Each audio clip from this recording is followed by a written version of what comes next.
This is Inside Indiana Business Radio for the afternoon of Wednesday, April 19th, 2023. I'm Alex Brown. U.S. Secretary of Commerce Gina Raimondo believes Purdue University is doing exactly what needs to be done to build a pipeline of workers in the growing semiconductor industry. Speaking at a summit in Washington, D.C. yesterday, Raimondo said more universities can benefit from Purdue's model. Allowing students class credit for applied work at companies, allowing companies to come into the universities, making sure that the students are job ready the day they graduate. Purdue announced last week it is investing $100 million in semiconductor facilities as part of its new Purdue Computes initiative.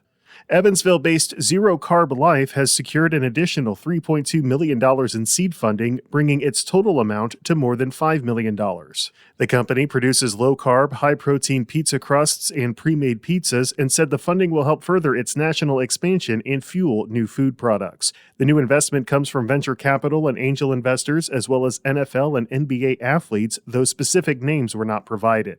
The company currently has 22 full-time employees and plans to add a small number of jobs this year. Westfield-based agricultural technology company Taranis has named Ofer Floor Chief Executive Officer, succeeding former CEO Bar Weinstein, who has accepted a leadership role with another company. Floor joined Taranis in 2019 and served as Chief Financial and Operating Officer. Taranis is a crop intelligence platform that uses artificial intelligence to analyze satellite imagery and drone photos of agricultural fields. The platform helps farmers to spot and address early signs of disease, pests, and nutrient deficiencies. From the number one source for Indiana business news, this is Inside Indiana Business Radio. Indiana, it's time to get revved up. Inside Indiana Business is going racing. We'll be at the Indianapolis Motor Speedway for the month of May and take you inside the business of motorsports, from gasoline alley to high-tech race shops to small-town dirt tracks. We'll explore what fuels a billion-dollar industry in the state. Join the entire Inside Indiana Business team from the world's greatest race course for Business at the Brickyard, brought to you by Purdue University. It's checkered flag coverage you won't want to miss. The builder of a new housing development in the Westgate at Crane Technology Park has been awarded a $900,000 grant to build water and sewer infrastructure. IIB's Wes Mills has details. Bloomington-based Weininger Construction received funding from the Indiana Uplands region, which was awarded $30 million from the state's Regional Economic Acceleration and Development Initiative grant program. Last fall, Weininger and Greene County economic development officials celebrated the opening of the new Westcott neighborhood. It was specifically designed to help attract, retain, and cater to professionals in high-tech fields who work at the nearby Naval Surface Warfare Center Crane Division, the Westgate Technology Park, and the High-Tech Battery Innovation Center.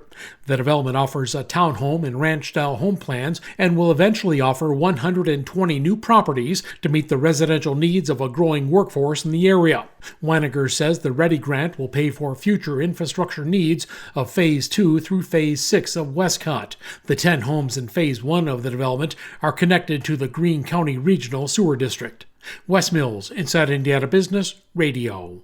Projections show that Indiana is expected to collect more than $1.5 billion in revenue over the next 2 years than was predicted in the December forecast, opening up more funding as state lawmakers negotiate a 2-year budget in the final days of the legislative session.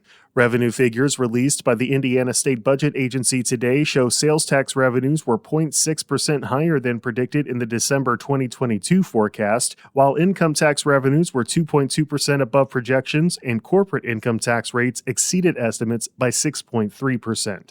Despite earlier projections of a mild recession for the first quarter of 2023, state fiscal analysts say Indiana's economy is performing better than expected this year as inflation slowed, consumer spending remained high, and home sales rebounded slightly.